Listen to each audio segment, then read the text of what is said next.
Hi, Simon here. Luca asked me for a breakdown of my VIP Protectron drone. So I'm going to show you actually how to break this step by step, as well as kind of give you kind of my thoughts on the drone building process, because I think that's be kind of interesting.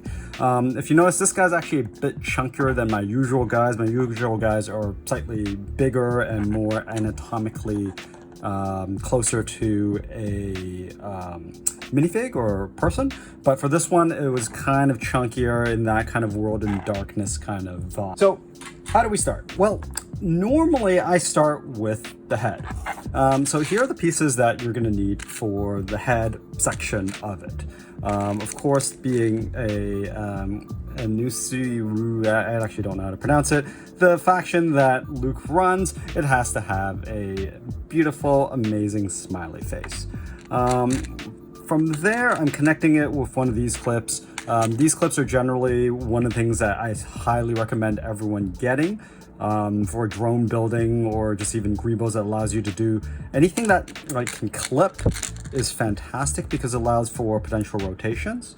I also love this piece because you could connect another rod to it and then it rotates 360 degrees. Anything like that is always super great for drone building. But in this particular case, it's actually not a limb. I'm actually just using it for the head, which kind of looks weird, but stay with me. So the next kind of part here is this bit. I call it the espresso holder because it kind of looks like the espresso machine, or it's technically a stud with a bar on it. This is extremely fantastic piece. There is a little notch in here that does kind of get problematic, but I'll show you how to kind of deal with that a bit later. But this is kind of an interesting configuration that I don't normally do. The next thing is these things. The lamp holders is another classic drone piece because typically you could connect, it's got two studs on the side and it's got a hole in it, which means you could connect stuff in it, you can rotate it, it's great. Or in this particular case, I am going to connect two more of these on, like so.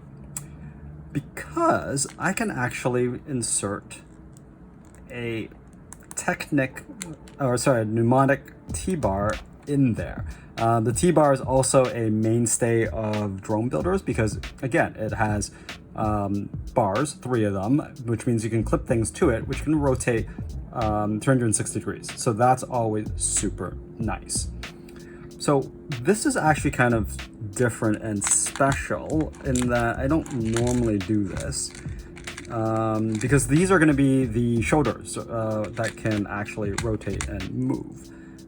I should have put this on first, but this is a round with hole in it, another fantastic drone piece because you can insert rods, because this is actually how it attaches to the head. The espresso piece goes in here and actually goes inside that that round with hole. And you don't necessarily need it, but for stability purposes, you can add on these 1x2 rounds with hole in it, which are fantastic again for drones, as well as because it's rounded, you can actually put them in square things and actually use that as a joint as well. So here's almost the top of the first section. Now these are the shoulders and they can go up and down. If you actually took this piece out, they rotate better. So generally speaking, for the drones, my drones, they are generally fairly posable, but you do have to work to pose them. They're not necessarily playable, but you can adjust the joints and such so that it can hit whatever type of pose you want. And to kind of finish this all out, there's another clip on here, which again is generally your pretty standard thing. And here is another great new piece.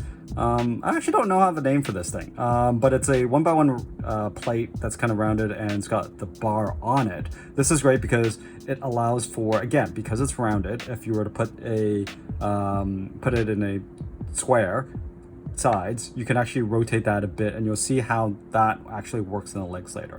But for this, it's just mainly a nice, easy inversion point.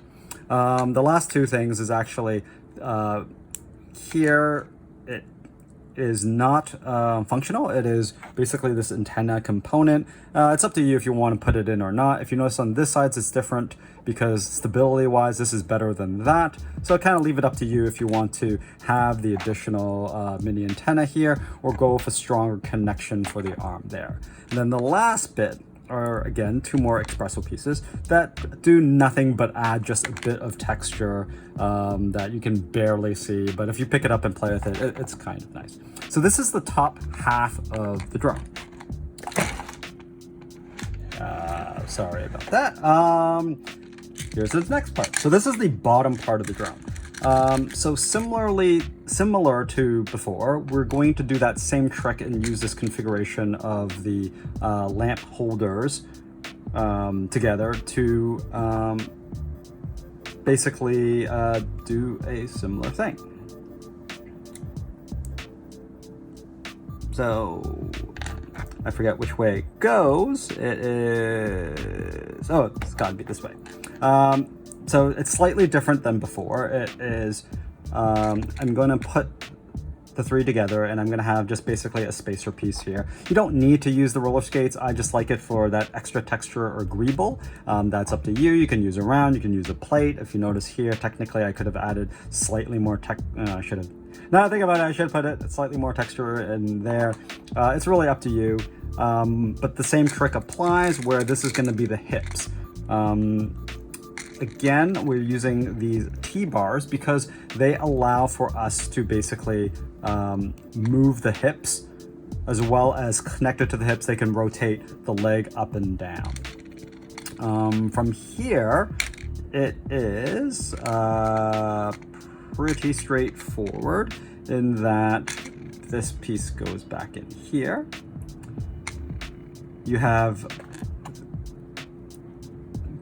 again, these 2 pieces that really don't do much. The espresso pieces, they just look nice, but they are there for you to potentially use as just basically greeveling. Now I'm actually I was wondering, like, I was thinking there's 3 pieces left and I'm not sure where it is. But it depends on how you like it. Again, for me, typically, I would not have done this. I would have actually put a piece of armor or something in front. But because of the kind of greebly nature of these drones, they thought it's still kind of near future and they haven't really gotten things streamlined. I wanted to basically add this front section in here that kind of supports the torso. Normally, I probably would consider using an ingot brick or something like that, but I want to try something new. So that's where it was, and that's kind of why I missed it. So it clips in there, you rotate it up. You could use other pieces if you don't have it, like a mechanical claw, robot arm, or again, as I said, you could just put a some sort of snot brick or snot bracket and just put something in there. But it's kind of nice, it's different, and kind of feels right with this drone, because if you notice, it's kind of got this beginning curve here and it kind of aligns there. This also means that you can actually rotate and make even more interesting, sad, happy faces. It depends on the smiles you want. Like I have quite a few, so it definitely can be fun. So here is basically the main torso of it, and the key parts here, again, the 4 limb connection points. They're all rods because I want to be able to connect them and then rotate them in any orientation. There's also a bit of give due to the clips in here, so I can actually pose it slightly more. But for the most part, it's a pretty static, and you could have built this slightly simpler if you really wanted to, and got rid of all these extra greebles, which, honestly speaking, you can't really see. So moving on to the arm. So this is what the arm looks like. They're not actually symmetrical. Normally I do make them symmetrical, but this one's slightly different because it's got the arm cannon on top. So the Travis brick, or the brick with studs on 4 sides. This is the most classic drone body because it has so many stud connections or rod connections sticking out. It could be used for the crotch, it could be used to be a torso. This is usually one of the better starting points. This is actually one of the few times I actually use it for the shoulder, but because it's typically kind of bulky, so unless you're doing a bulky drone, it's if you compare it to something like this, the arms are somewhat slim. If you add a big bulky chunk, well, then the rest of it has to be proportionally bulky. So you kind of want to watch how bulky they are. So one of the arm connections that I really like that comes again with these espresso pieces is just put them together. It's a nice joint that can rotate 360 degrees, but the key is it's also got two rods, which means they can also run move 360. The problem is that it's actually really thin, and it's got a very big stud hole here, which means that proportionally that's like a giant elbow and really scrawny arms. So one thing you can do is actually use the 1x1 round wood plate, and you can actually insert it in, but you have to insert it in upside down, because if you remember, I mentioned there is a little notch that, oh, there you go, that basically blocks it from going in top-wise or studs-wise. But if you put it in the other way, it does sort of cover that up.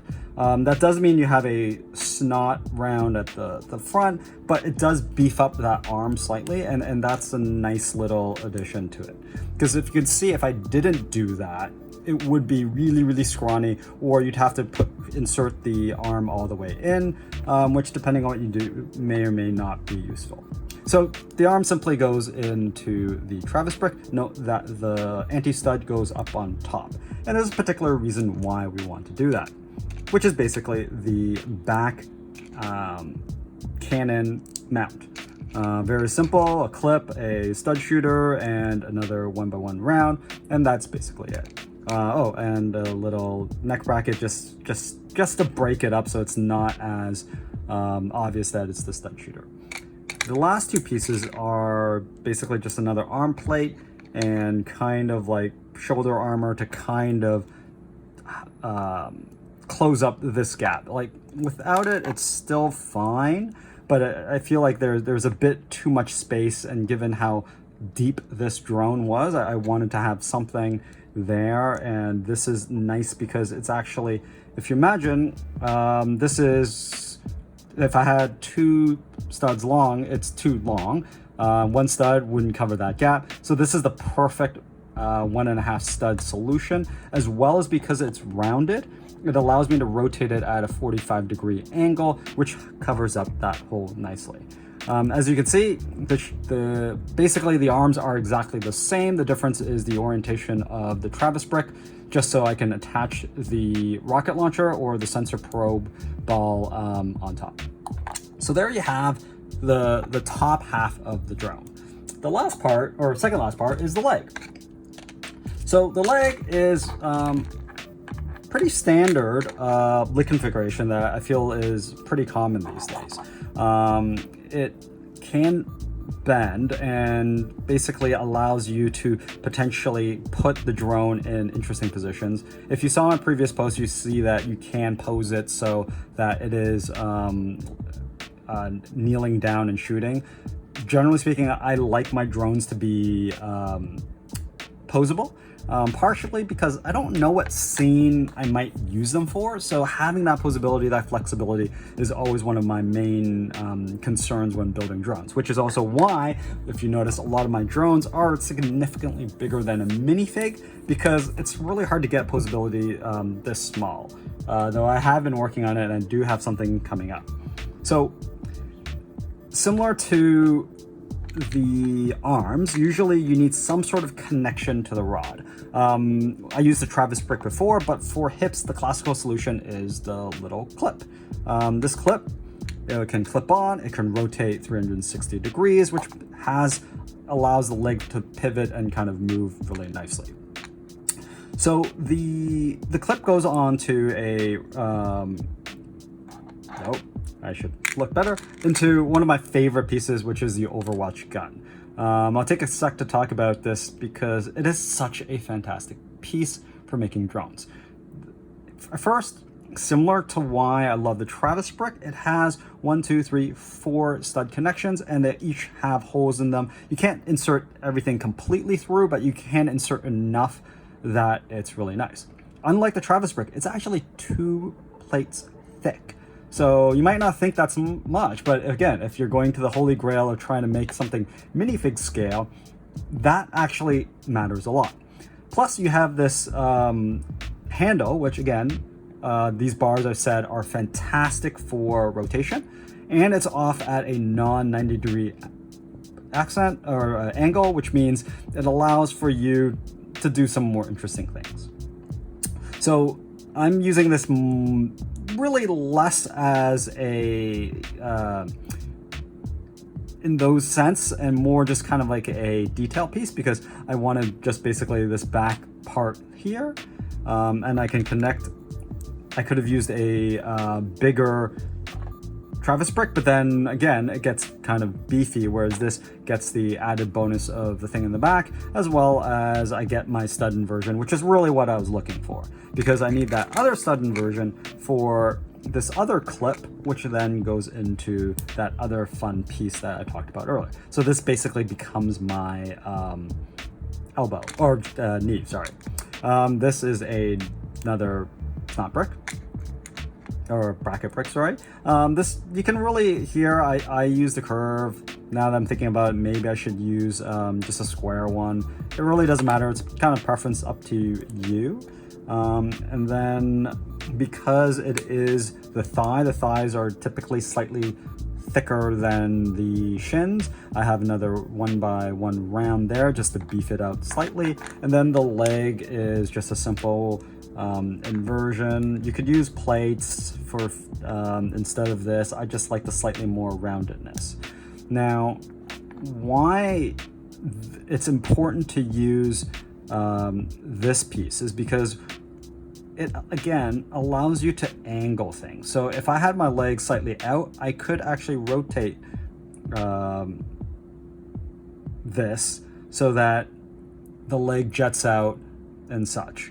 So this is really handy for potentially how you want to pose your figure, and why it's really useful just outside of the bend here. So that's kind of specifically why I do it like this. You see this kind of technique on some of the bigger mechs from the other mech makers out there.